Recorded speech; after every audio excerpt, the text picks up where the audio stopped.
సాధారణంగా కన్నబిడ్డల పుట్టినరోజును పురస్కరించుకుని తల్లిదండ్రులు బట్టలు బంగారం కొనడం మనం చూస్తుంటాం. కానీ ఇక్కడ తల్లిదండ్రులు వారి ఇద్దరి కుమార్తెలపై ఉన్న ప్రేమతో ప్రతి ఏటా వారి పుట్టినరోజున వృద్ధులకు వికలాంగులకు భోజనాలు పెట్టి బట్టలు పంపిణీ చేస్తున్నారు. కాకినాడ జిల్లా గండేపల్లి మండలం జడ్ రాగంపేటకు చెందిన ఉండవల్లి వరప్రసాద్ వెంకటలక్ష్మి దంపతులకు శ్రీలక్ష్మి ఖ్యాతిక సత్యవిజయ అన్సిక అనే ఇద్దరు కుమార్తెలు ఉన్నారు. వారి పుట్టినరోజులు ఏప్రిల్ 9, నవంబర్ 16. ఈ సందర్భాన్ని పురస్కరించుకుని గత 16 ఏళ్లుగా ఈ తేదీల్లో గ్రామంలోని పేదలకు భోజనాలు పెట్టి వారికి బట్టలు పంపిణీ చేస్తున్నారు. ఈ క్రమంలోనే ఈ ఏడాది కూడా ఈ నెల 16న చిన్న కుమార్తె సత్యవిజయ అన్సిక పుట్టినరోజు సందర్భంగా సుమారు 60 మందికి పైగా పేదలకు భోజనాలు పెట్టారు. అనంతరం బట్టలు పంపిణీ చేశారు. గత 16 ఏళ్లుగా ఈ విధంగా చేస్తున్న ఆ కుటుంబాన్ని, కుమార్తెలను బట్టలు తీసుకున్న వారందరూ దీవించి వెళ్తుంటే ఆ తల్లిదండ్రులు సంతృప్తి చెందారు. ఈ కార్యక్రమంలో కుటుంబ సభ్యులు పాల్గొన్నారు.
తీసుకుని ఇలా వచ్చండి.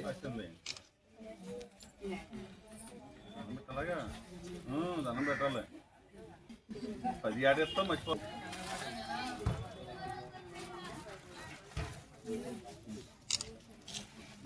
అలాగే దీవించండి పిల్లల్ని బాగా జాగ్రత్త.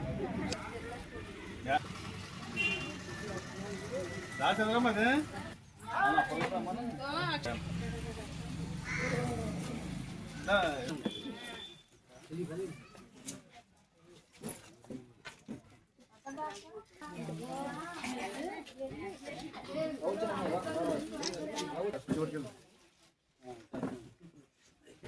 అందరూ అయ్యే పేరు పట్టలేమా.